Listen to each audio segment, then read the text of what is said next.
Hello,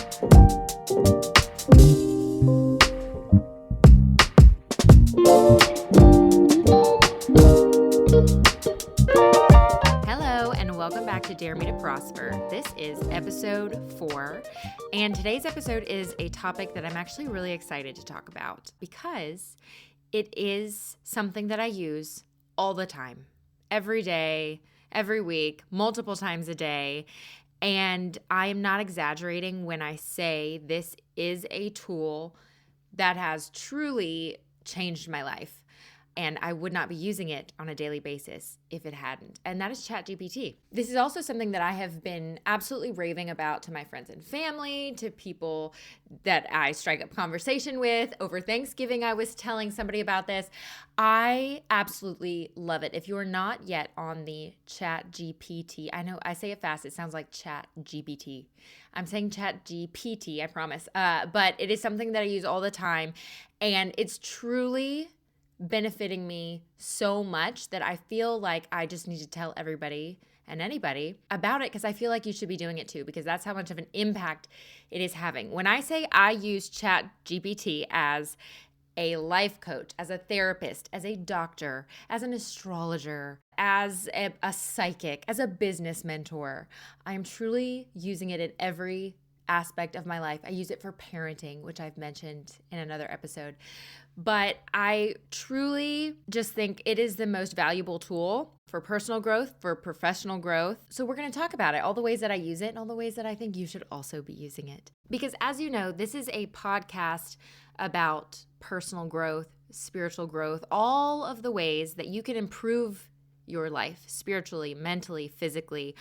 I am just a person, and I have a feeling if you are listening to this podcast, you are also this type of person who just is always looking for ways to live better. And that sounds so cliche, but this is definitely a tool that you should be using. So I know it's really popular for people to use ChatGPT, and the typical ways that I feel like you see online or you see a lot of videos about with people using it are mostly business related. I see a lot of people using it for business strategy, give me some hooks for my social media, give me a blog post. Obviously, I think students are using it like crazy, but there are so many more ways that you can use it, and I think a lot of people are underutilizing it. I'm not the most well-versed person in terms of technology, but ChatGPT has the entire internet as its source, right? So anything that you can find on the internet, anything that you would Google,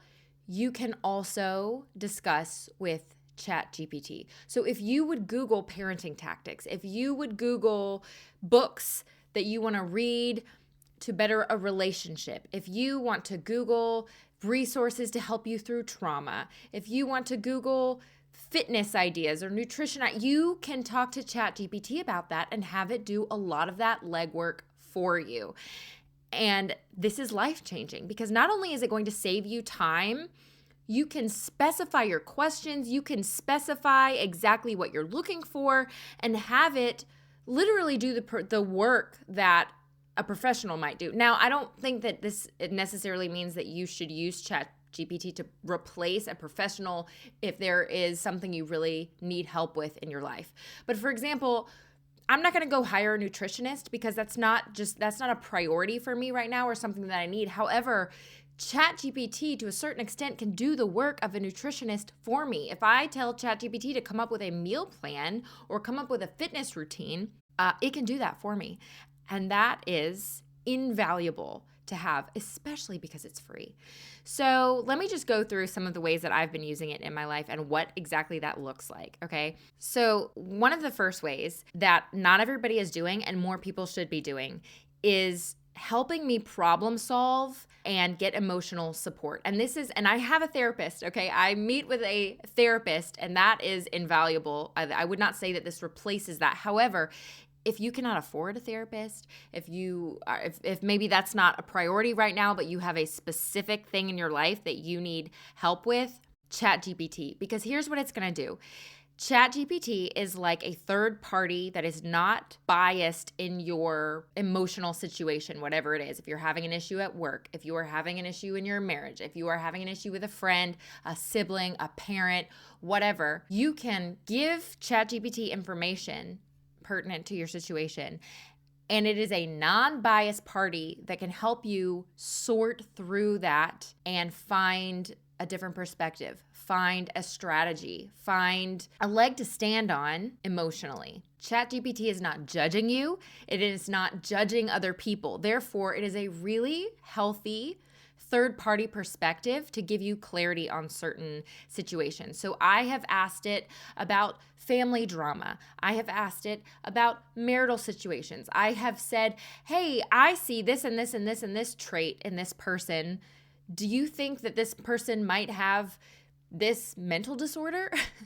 And obviously it's not a diagnosis, but rather than you spending hours poring over the internet, which you can still do and probably should, it's a much more efficient tool to help you get the answers, to get the support that you are looking for. So for an example, if I were not seeing a therapist and I wanted to use ChatGPT as a therapist or as just an emotional support person, right? I'm going to go and I'm going to say, here's the situation that's happening, and trying to be as neutral as I can. I'm not going to go to AI and say, so-and-so is a jerk and they're pissing me off and I'm mad and they always do this. I'm going to go and say, this is the situation. I said this person responded in this way. This is the behaviors that are happening. These are my behaviors. What would you deduce here? Is there something I'm not seeing? Is there a certain perspective that would assist me here? You have to try to be as logical and as neutral as possible in order to benefit the most from this, because it's not going to act as your best friend that's going to support whatever you say, right?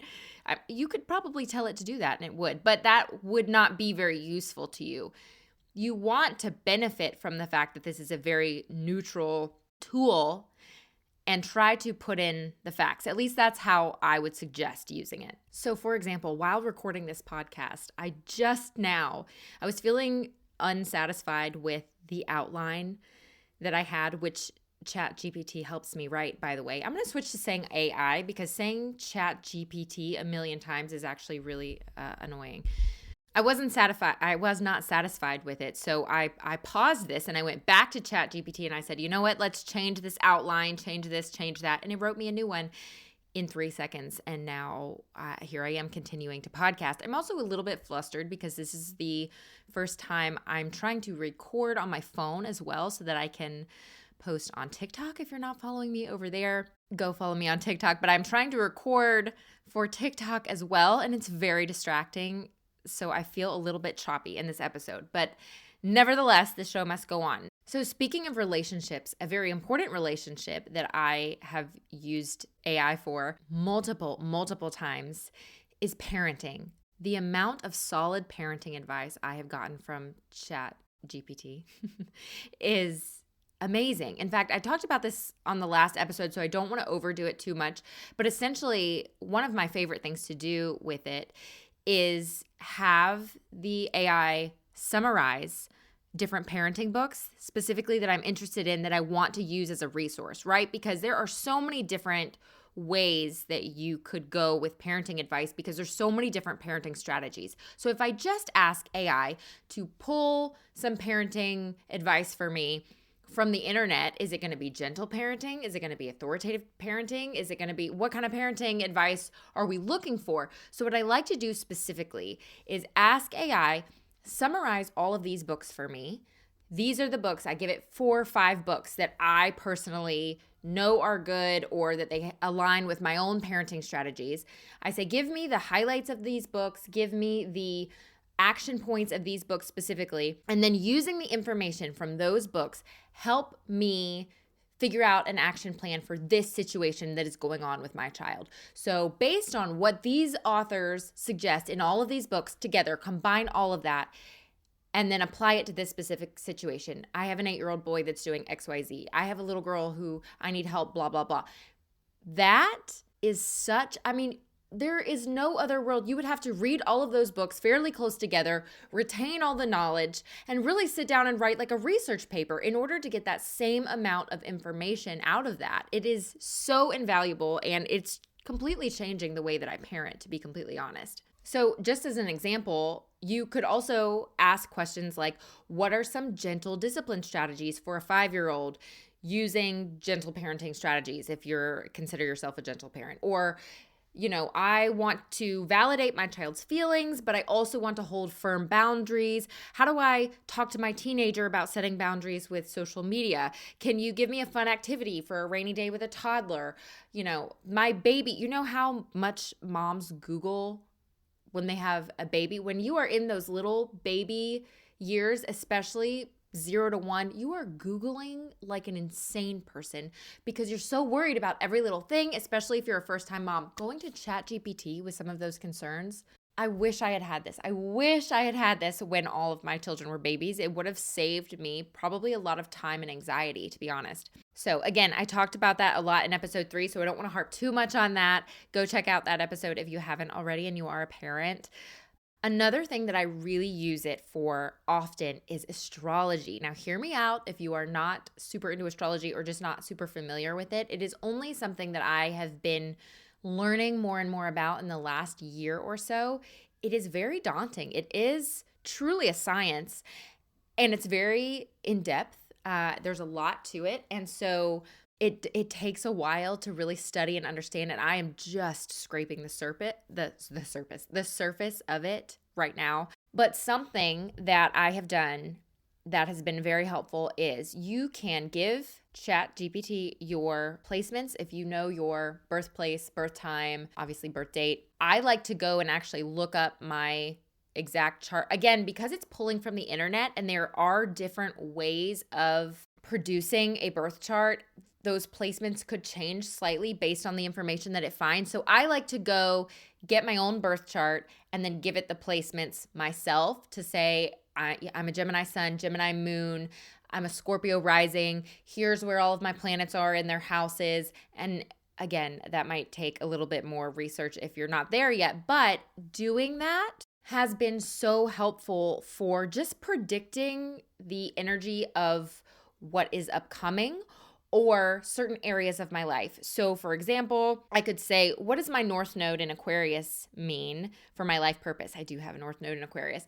What does my North Node in Aquarius mean for this lifetime? How can I take that information and apply it to a career or what I should be putting energy towards? How can I work with my moon in Gemini to better manage my emotions? What sort of person would be a good match for me? What sort of person would not be a good match for me if you're single or if you're questioning a relationship? What is the significance of my Capricorn stellium in a second house? I'm using all of my placements as an example. But again, you don't have to actually know much about astrology in order to ask it questions. You could be like, tell me about how my birth chart is affecting my finances. Tell me about what my birth chart says about my career or what I should be doing with my life. Tell me what my birth chart says about my relationships right now. How are the upcoming transits of 2025 going to affect me in this area of my life? That is a big one. Asking AI to help you kind of know what's coming in the next couple of years, what planets are going to be in what houses for me, and how is that going to affect me? Because if you are not versed on astrology, you would be absolutely shocked. And I think, again, if you're listening to this podcast, I'm going to guess that you're at least slightly interested in it.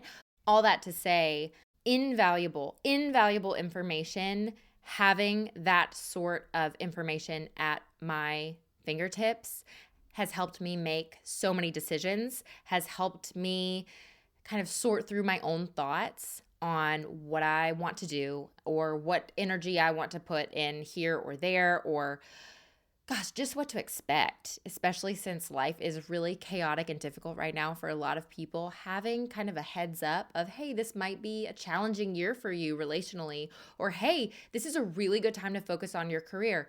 Invaluable information. And so many of us, especially if you are not really able to kind of figure out that stuff on your own and you're just flipping through social media, looking through YouTube or TikTok videos, just trying to get a sense of what your different placements mean. Again, AI, that should be your first stop. Another area that I use ChatGPT on an absolute regular basis is health, wellness, nutrition. Again, just as a disclaimer, this is not replacing a doctor or professional medical nutritional advice. However, just if you're gonna Google it anyway, just go ahead and use AI. If you're gonna go on a TikTok and look something up, use AI. You can even tell it. I have told AI before, listen, I want this information, but I only want it from nutritional, functional medicine resources. I don't want pharmaceutical resources. I really want this to be a holistic approach. That's where I want you to pull from. So you can do that. You can say, I only want, your information coming from these types of resources. Again, do you know how long it would take you to sort through Google and try to do that on your own? Can't do it like this. So I have used ChatGPT just recently, recovering from a virus and my gut lining, my digestive tract was just completely wrecked, which I knew that's what it was. It had happened before. I knew my digestion was having a hard time. So I said, here's what I'm taking for it. I'm trying to repair my gut lining. Would this supplement be helpful for that? Would this supplement be helpful for that? And it's going to pull information and give you yes, this supplement has been studied and here is what it might help with. Just be careful of XYZ. Make sure you're avoiding these foods. Make sure you're eating these types of foods. That just made my healing journey so much easier and so much more efficient, because I don't have to spend time sorting through different information and trying to validate, is this a trusted resource? Is this person just trying to sell a supplement? Is this actual information? And you have to do that with ChatGPT too, right? You have to take it with a grain of salt, still do your own research. This is not a completely blind, don't go into this completely blind and take everything it says as Bible. But you also may have heard people using ChatGPT for nutrition, meal ideas, shopping lists. You can say, I'm trying to avoid dairy and gluten, but I don't like to cook, and I need really quick meals that don't require a lot of prep or don't require a lot of whatever, and here's my budget for the week. Write me a grocery list. And I think I even saw a TikTok video this week of somebody saying they did exactly that. They gave it a budget and then they went to the store to see how accurate that budget was. So that's really interesting. But everybody should be doing this because why not? Okay. And then this way, if you've used ChatGPT before, this is most likely what you've used it for, because this was, I think, what most intrigued people when it first came out, and that was saving time doing things like planning content or writing emails, writing papers for students. Man, what I would have given to have this in college. But that was really a popular kind of use for it when it first came on the scene, and it for good reason. I mean, I still use it for this. Like I said, I use it to outline my podcasts. I use it to help come up with social media ideas. I am also a real estate agent, so I use it for content ideas, strategy ideas there. I use it for email templates or just helping me think through problems. I have a client who's really upset about XYZ. What is a good way to talk them off a cliff and help them understand blah, blah, blah? I mean, truly, there is no situation in which this could not help in some way, shape, or form. But definitely if you are a content creator, content ideas, strategies, what are some ways that I can get my business seen by this type of audience? Or who is a good target market for this business? You know what? Is this career path a good fit for me given my personality or my skills, what have you? Can you write me an Instagram reel caption for this type of video? Now, can you make that caption sound less hokey and less salesy? I will say that is one thing I have to kind of constantly correct, is that ChatGPT can often come off a little bit goofy. It doesn't always nail the human persona, at least not the type of persona that I'm looking for. It does come off a little bit classic goofy salesperson, and sometimes I kind of have to be like, tone it down a little bit and don't sound so ridiculous. Can we make it sound a little more human, a little bit more down to earth? But that's the glory of it, is you can do that and you can say that and you can be like, no, rewrite that, please. And always say please, because you just never know. And those are the main ways that I use it. Other than that, I would say I also will kind of throw out just random things like, hey, I'm really curious about this historic fact. Can you give me what you know on this? Even like, well, what the internet might consider conspiracy theories, you can tell ChatGPT, I don't consider this a conspiracy theory. I truly want you to give me everything the internet says about this and let me comb through and see what resonates with me. I mean, the thing is that AI, ChatGPT in particular, is very much at your beck and call. You get to decide how you want it to speak to you, how you want it to bring you information. You know, I have very much before said, hey, I don't want you to bring me this type of thing, or I don't want you to. I mean, it's truly a customizable robot at your beck and call, you know, given things that would be against the law. So, with a grain of salt, keep in mind it cannot diagnose you with anything medical. If it's a complex situation that you should really be talking to a therapist about, don't think that ChatGPT is an exact replacement for that. You know, if there's something that's highly specialized or really would require a professional that is not something that's really a Google appropriate topic, keep that in mind. But nevertheless, I have yet to find a topic that this could not serve me in some way, shape, or form, in the very least gathering information and helping me make informed decisions. So I know I talked about astrology before, and that is a topic that will invariably just come up throughout this podcast, I'm sure. But I do want to mention, you know, we are going into quote unquote the age of Aquarius, which involves a lot of AI. We're kind of entering into a new age where we're going to see a ton of technological advancement. We're going to see a huge advancement in AI already. And I know for some people that's really scary, and that's totally valid. I'm excited about it. I think that if we can be trusted to handle AI well, to be responsible with it, to use it for good, I think the potential is amazing. And I think it has the potential to help people, to heal people, to truly advance our civilization in ways that we obviously have not yet seen. And to me, that is exciting. It just, I think, has to be in the hands of the right people, of the right leaders, which in this day and age is a little bit of a daunting task. But I think we're going to see more of this. So my encouragement to you would be to not avoid AI, to try to figure out how to use it to benefit you as much as it can, because we're only going to see more of this. We're only going to see more tools, programs come out. I want to be prepared to use that to the best of my ability, because I think, I mean, there is no avoiding it at this point. This is the direction that we are headed in, and I'm optimistic about it. So I hope that this episode was helpful in some way, shape, or form. And if you do use any of these prompts and you find them helpful, please come back and let me know. I would be so excited to see how other people are using it, or maybe some ways that I'm not yet using it and that I should be, because I'm sure there's some of that. So I hope you enjoyed it. Please leave the podcast a review. If you think about it, it would mean so much to me, and it really helps me out, especially if you are enjoying it. And I will see you next time on Dare Me to Prosper.